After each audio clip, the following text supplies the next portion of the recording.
ধরতে পেরেছো বাপি?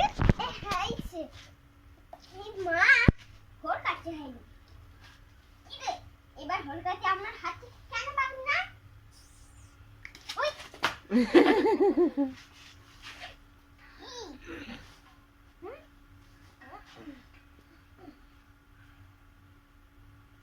কত বড় বাবা? অনেক বড়। কত সাইজটা দেখ। হেভি বড়। লাফায় আর অনেক জোরে। পাঁচ গ্রাম আছে। হ্যাঁ? হ্যাঁ, 500 আছে। 5?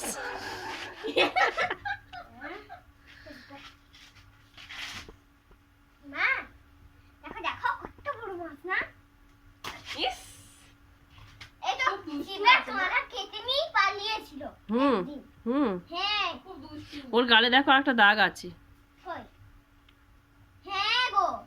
ওখানেই খেয়েছিল। ওর কাঁটায় আটকে ছিল। রক্ত বের হচ্ছে। এই দেখো মা, এই দেখো। এই দেখো পুরো খেয়েছিল। দাদা কি বড় শরীরে। মা, দেখো এর মধ্যে ধরলে চলে না। দিদি তুমি আসবে? তুমি ভয় পাও মাছ ধরতে? হ্যাঁ, আমি ভয় পাই না।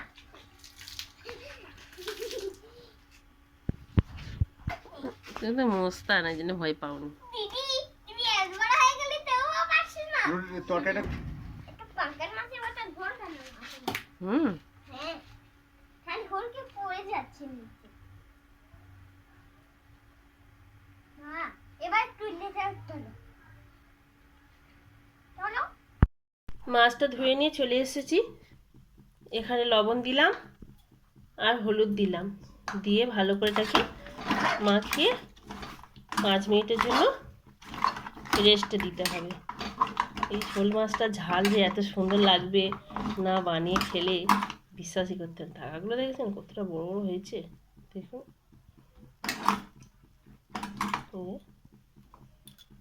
ঠিক আছে বন্ধুরা, কীভাবে বানাই দেখুন।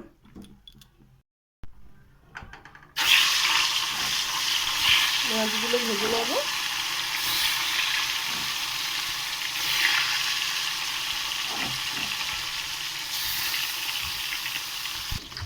মাছগুলো ভালো করে উল্টে পাল্টে লাল লাল করে ভেজে নিতে হবে। মাছ ভাজার সময় হালকা একটু লবণ দিয়ে দেবেন,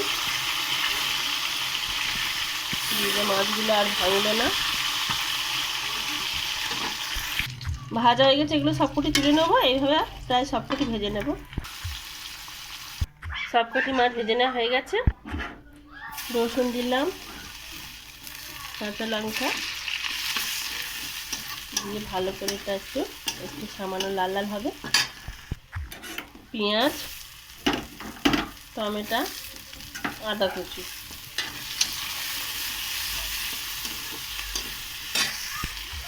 লবণ দিয়ে দিলাম, হলুদ গুঁড়ো, লঙ্কা গুঁড়ো, সব কটি উপকরণ দিয়ে ভালো করে কষিয়ে নেওয়া হবে। প্রায় কষানো হয়ে এসেছে। চাট মশলাটা লাস্টে দিয়ে দিলাম আর ধনে পাতা দিয়ে দিলাম। ভাজা মাছগুলো কষা মশলার মধ্যে দিয়ে হালকা করে একটু এরকমভাবে কষে নেব, নিলে আরও স্বাদটা খুব সুন্দর হবে। এই মাছগুলো এতটাই ভাজলে শক্ত হয়ে যায়, ভাঙার কোনো ভয় থাকে না।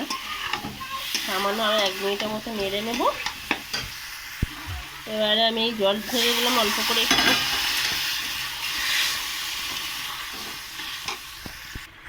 তরকারিটা ফুটছে, একটুখানি আরও 1 মিনিট মতো ফুটিয়ে নিয়ে নামিয়ে নেব।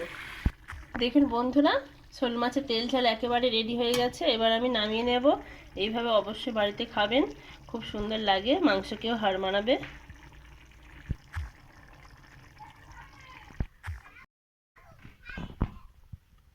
দেখুন বন্ধুরা কতটা সুন্দর হয়েছে।